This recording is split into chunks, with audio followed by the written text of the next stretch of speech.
Cop details watching the house. I should have warned you," Sam Giancana said.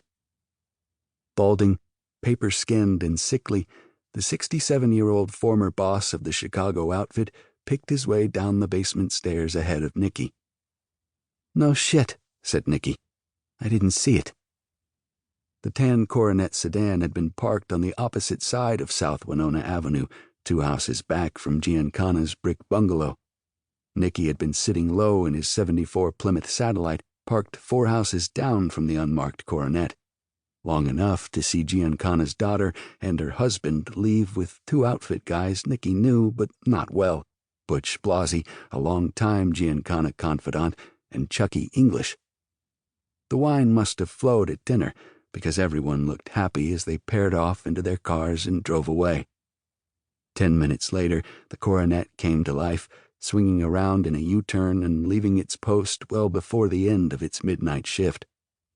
Nicky had ducked down onto his right shoulder when the Coronet rolled past him, then sat back up, waited 10 minutes to be sure, and carried his shopping bag up the street to Giancana's side entrance. It was June 19th, 1975. "Anyways," said Nicky, "my plate number's nothing new to them." Giancana had Nicky's bag in his hands as they descended.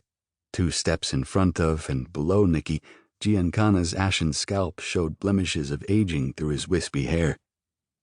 "You're bringing food to his sick friend, so fuck him. This from Caputo's?" His real name was Guillermo Giancana, also known as Momo, also known as Mooney, outfit boss from 1957 to 1966, early supporter of and later antagonist of John F. Kennedy, sometime companion to famous popular songstresses. Sam G. was world famous, but at age 67 he'd hit a rough patch. After almost a decade in exile in Mexico, he'd been unceremoniously deported back to the States. Then his gallbladder went, blood clots followed, and it was touch and go for a while. All this had aged him. Nicky came off the stairs into a basement apartment redolent of tobacco smoke and the woolly essence of old man. Giancana owned the house, set on the corner of Winona and Fillmore in suburban Oak Park, but chose to live only in the part that was underground. Nicky knew other old-timers who lived the same, guys who had spent most of their lives avoiding being watched, guys who didn't want to feel any eyes on them. Giancana had made a fortune during his exile in Mexico, something to do with casinos overseas. At least that was what everyone said, him most prominently among them. Or else it was a nut of truth wrapped in a caramel of bullshit like Sam G's CIA tales.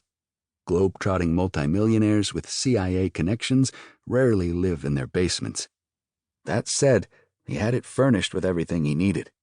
Nicky never got farther than the kitchen, which was complete.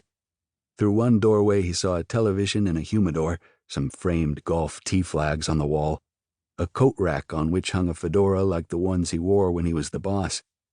The other way, Nicky saw the foot of a bed and the back of another TV, the open door to a bathroom with a stand-up shower. Caretakers lived in the main part of the house upstairs, an older couple who would come down in the morning and make the dirty dishes in the sink go away. And he had 3 grown daughters to take him out to places now and then. There were worse ways to play out your string.